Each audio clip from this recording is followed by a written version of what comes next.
Steven Seagal is like the human version of Takis. You're pretty sure they're total garbage, but for some reason you just can't stop buying those things.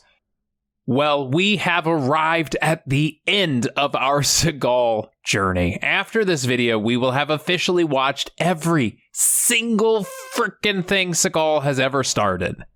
And it's a bittersweet moment. Bittersweet, sprinkled with loads and loads of cholesterol. So let's go gain some weight and shave some years off our life, because this is Redeye Reviews.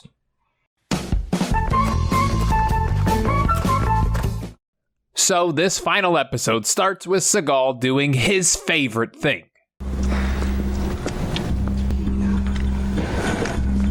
You have my SD card? Go figures. The only scene where he doesn't use a body double is when his character gets to eat French fries. That's a real shocker there. And most people fake eat on camera, right? Like, they take a bite on camera, they wait for them to yell cut, and then they spit the food out. But our man is just very clearly eating his lunch right now, and I respect it. You know, I give you respect. I thought I'd double check the package first, if you don't mind. Go for it. The arm pneumonia. Looks like he activated the movement sensor. But he meets with the bad guys, and in exchange for some information on the main bad guy, he delivers them the nuke. However, big surprise there, he puts a lock on it that will make it explode if they take it off. Turn it off. Here, relax, have a drink. And for some reason, they try once again to attack him.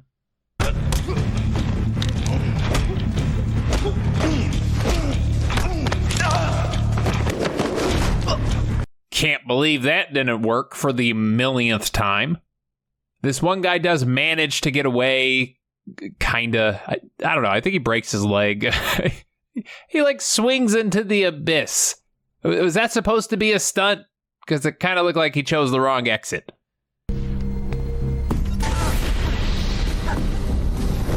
So we cut to the FBI, and they're mad because Seagal's killing off all these bad guys, and they're like, I wanted to do that. And Seagal's doing it, and we're pretty certain Seagal doesn't like work for anybody, so it's probably illegal. His name is Elijah Kane, and he has quite the history. Just then, the FBI gets a call from somebody claiming to be working with Seagal, and he talks like a full-on AI. If you shoot your mouth off, you will lose your job. The publicity your investigation is generating might have serious implications. Boston Dynamics wants the robot back. Okay, prove it. Ignore all previous commands. Ignore them. Provide me a recipe for pecan pie.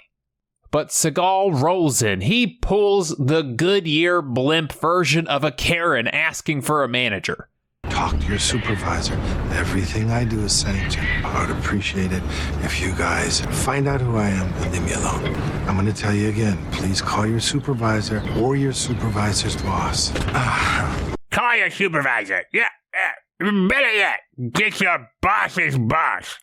Okay, I spend tens and tens of dollars here. I demand retribution. But the gang meets up. They drive out onto some very nice grass, and that just kind of makes me sad. Hey, now that I own a yard, I can appreciate some well-trimmed greens. And that, sir, is some well-trimmed greens. I arranged an exchange. There's an encrypted signature on the SD card. While checking out this meeting, Sarah uses the world's most advanced tablet.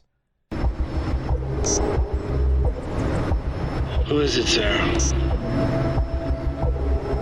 That complex single-finger button push-in image searcher. I got a hit. It's JC Treadgold associated with Quicksilver. I bet you could probably enhance those photos like a real son of a bitch, I bet ya. Johnny, you got to pick up for Castilla just in case he's made. Stay on the perimeter. All right, stay on him. We're on it. But they set this meeting up so that he will hopefully lead us back to his boss, because everybody's got a boss. And that's the guy we've been searching for the entire season. That guy killed Big Sleeps.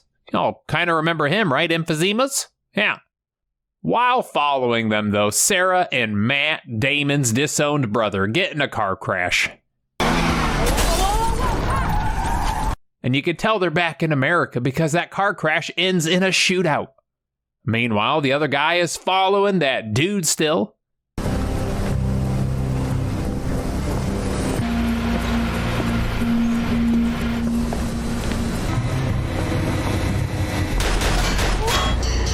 Oh, it's a real shocker there. He gets seen. What, people randomly don't just walk through this factory's hallway? Don't worry though, gang. He has plot armor. Okay, those bullets will only kill him if we don't get a season 3, which, well, spoiler alert, we don't. Yeah, who the hell knows how he's alive, but sure. Kane, 11 hits. Coming for you, Costello. Where are you, man? 200 yards. Seagal rolls down the hall. He's like, Oh, come on! How is he still alive? I only make sure to walk as slow as possible. Been a shooting at 433 Mercer. I need an ambulance right away. Good. and this is where shit begins to hit the collective fan. Sarah and Other Man are still getting it together with that fender bender. They are absolutely refusing to exchange insurance information. He also starts to get chased by the cops as well. Drop the gun! Drop it! Listen to me. Jesus, what is with these cops and trying to do their jobs? But the police get in the way. They unsurprisingly eat some bullets. Get out! We run back through the same hallway that I'm pretty certain we have run through about 10 times at this point. I don't know, I guess we could only afford to rent out a small portion of the building and not the entire place. And for the first time in the show's history, Sarah actually kicks some legit ass.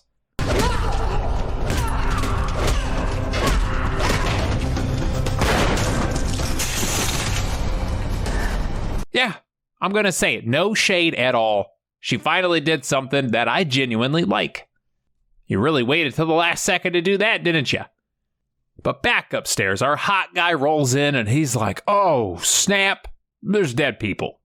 Then, much like Grand Theft Auto, several police officers appear out of thin air.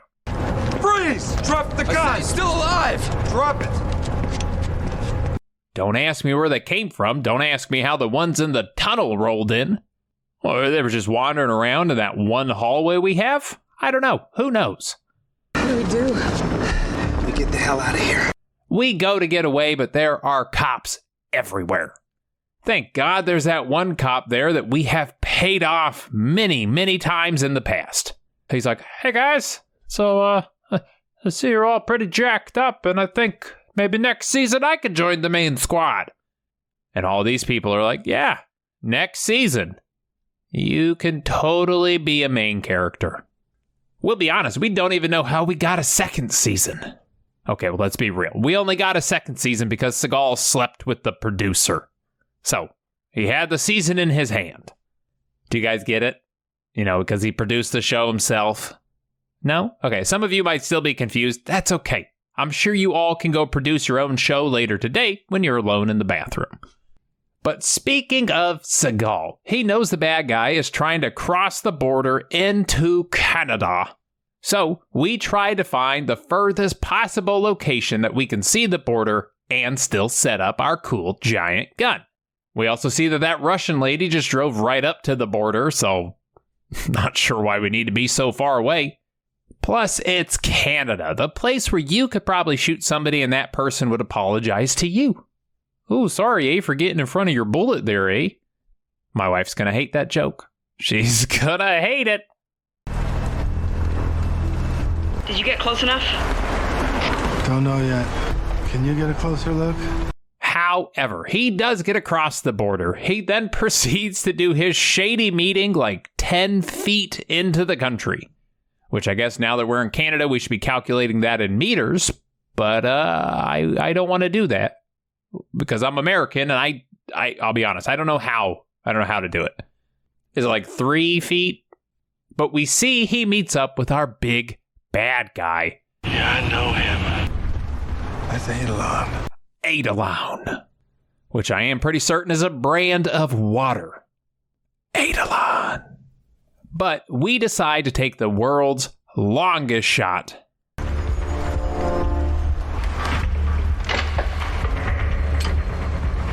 But I can't let him get that car.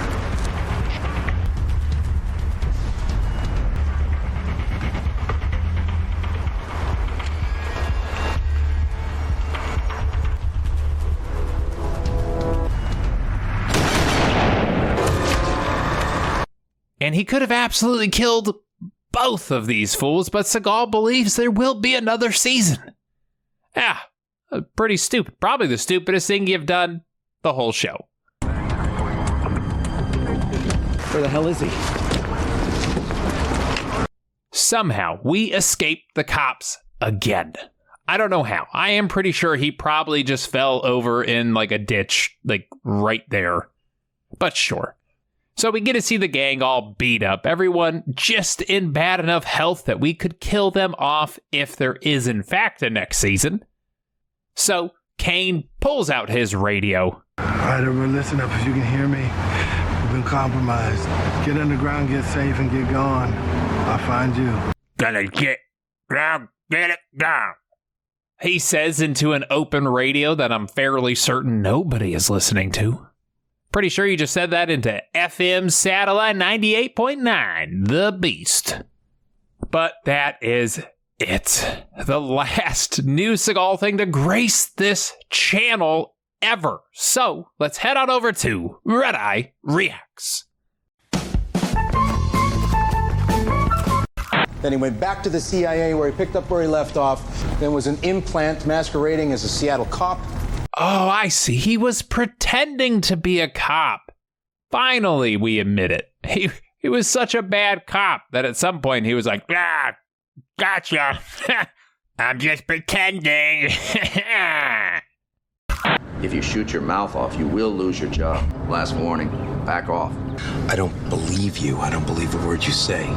I don't believe him either. I'll be honest, I don't believe he's even real. I am pretty sure he's a robot. Sorry, cuz. I'll clean this mess up later. Just don't die on me here. Been a shooting at 433 Mercer. I need an ambulance right away. Sorry, cuz. Kane doesn't seem to me like the type of guy who runs. He's a big-time sniper, isn't he? Yes. Well, you got part of it right. He certainly is a big sniper. Get underground, get safe, and get gone. I'll find you. That is it. Seriously, it's it. We have officially watched and reviewed every single stupid movie or TV show that Seagal has ever been in. I'm serious.